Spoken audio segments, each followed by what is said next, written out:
You're listening to Soundside. I'm Libby Dankman. The 52nd annual Seattle International Film Festival begins today, bringing 11 days of movie magic back to the Pacific Northwest. Over 200 films from more than 70 countries are on the docket, with features, shorts, documentaries, and, for the brave at heart, secret screenings on both Sundays of the festival. It's been a tough year for SIFF, the organization that runs the festival. The closure of the Egyptian Theater in Capitol Hill and layoffs loom large, while staffing issues and contract negotiations with SIFF's Cinema Workers Union remain unresolved. Those talks have been put on hold until after the festival. This year's fest kicks off at the Paramount Theater with Boots Riley's I Love Boosters tonight at 7 p.m. Here to talk us through the specifics of what this year's event has to offer is Megan Leonard. She is SIFF's Festival Programming Manager, and she joins me now. Megan, thank you so much for being here. Hello. Thanks so much for having me, Libby. So, Megan, I want to talk first about the theme of the festival this year. Kind of how did you come to, that guiding principle of what was going to be in the show? Yeah, I mean, this year we've our theme is achieve optimal cinelation, which to us is just all about the experience of watching a movie with an audience. You know, when you get in the theater and there's a jump scare or something makes you laugh, and there's that community experience where like something funny becomes funnier when you're with a group of people, and something scary becomes scarier when you're with a group of people. And we really want our program to allow people to have those types of experiences with an audience. I will also say our program this year and the films that we've selected, we are not shying away from the major issues being discussed today. So our documentaries are diving into all sorts of very important topics. Our narratives are as well. We have such a strong focus on being an international festival, and we are really dedicated to making sure that the world is represented on screen. So, what are some of the biggest challenges to kind of pulling that all together? Like, did you face any issues either getting the rights or kind of finding things that would all kind of thread together in terms of the theme? I mean, we received nearly 4,000 submissions this year, and then we go and seek out probably about 1,000 more that we just watch on our own. And we really just want to have like the most diverse program that we can put together. So as far as challenges, I mean, it's really just the time, our eyeballs, making sure that we are out on the road and watching as much as we can to bring in the best of what's happening this year. There's always things that we wish we could play that we can't for one reason or another. They're holding for fall or for can or whatever it may be. But that doesn't mean that there aren't ample films for us to put on our screens. I'm really excited about I Love Boosters, Boots Riley's new movie. How did you land on that to kick off the festival? I mean, I'm personally such a fan of Boots Riley. I was part of the team when we selected Sorry to Bother You back in 2018, when I saw that at Sundance. And so, I mean, it was just such an obvious choice for us. Like, we love Boots. We love that he came back in 2018. So be able to have him back and this time in the opening slot just seemed so natural. I was lucky enough to run into Boots at Sundance this year on a shuttle and told him like we got to get you back in Seattle, and he completely agreed. We said we're gonna make it happen. I Love Boosters. I will follow Kiki Palmer, by the way, to hell and back. I will follow her. I'm so excited because, again, I haven't seen her in a big role in a while. So that's going to be amazing. And then to close the festival, you have The Invite, Olivia Wilde's new film, another one I'm really excited about. Tell us more. I mean, The Invite is so funny. Beth and I, we watched that together. Our artistic director, Beth Barrett, and we were just cracking up. Like, it's such a good film from Olivia Wilde. Love seeing her back in the director's chair, with this script, and like Seth Rogen, Penelope Cruz, Edward Norton, having a little dinner party.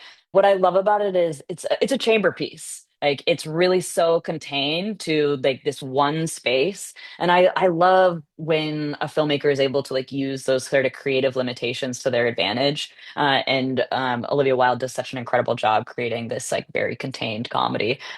People are going to love the twists and turns of that one.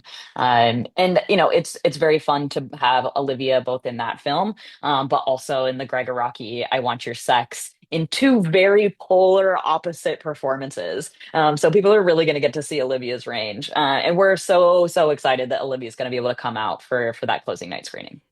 So obviously those are like the big marquee titles, to start and bookend the festival. But if somebody was looking at sampling some of the more under the radar pieces that are going to be featured here, I mean, if you're only going to see maybe two or three when you look at SIFF, what would you recommend? I mean, it's really endless and so dependent on your personal taste. I always recommend checking out the programmer's picks, since each of us have our own unique tastes. But for me, I have to call up something that's part of our Face the Music section, which is Tamara Davis's The Best Summer. It's such an amazing found footage documentary. Tamara actually found the footage truly in her garage in the aftermath of the Altadena fires. And it's all this behind the scenes footage from the 1995 Somersault tour. So it's Bikini Kill, like it's a lot of Kathleen Hanna going around and interviewing people. Like Beck is in it. It's just such a cool, like backstage scene. And of course, some great music as well. Tamara Davis is also somebody that I've been following for a long time. Pretty prolific director. My first year at the festival was when the Jean-Michel Basquiat documentary was screening, and that was one of the very first films that I got to see when I started as an intern so many years ago. So this is like such a return for me personally. I'm really eager to get to meet her on Saturday night. And I also heard that some members of Bikini Kill may be in attendance as well. So Ooh, that's fun. yeah, I love a surprise, cameo. What about Seattle-based filmmakers or Seattle shot projects that you want to highlight? yeah, we have six features in our Northwest Connections section this year. One that I have to shout out is the Kevin Cole documentary Radio Heart, which features none other than KEXP DJ Kevin Cole. And it not only covers his time here in Seattle, but also his time back in Minneapolis when he was truly Prince's personal DJ. So that is going to be a really incredible evening. We will also have Zach Weintraub's film Assets and Liabilities on the narrative end, which he wrote, directed, and stars in. And it's a Tacoma set film about a dad, former skater who gets a day off and wants to try and see if he goes to the back to the skate park, will people still think he's cool? So very relatable, like late coming of age type film, and that's going to be a really fun night. We also have Mia Moore's debut film, Again, which is a trans time loop science fiction film, which will be world premiering and is executive produced by the Wachowskis. So that is a really special experience in Aberdeen shot film, and Mia will be up for that one.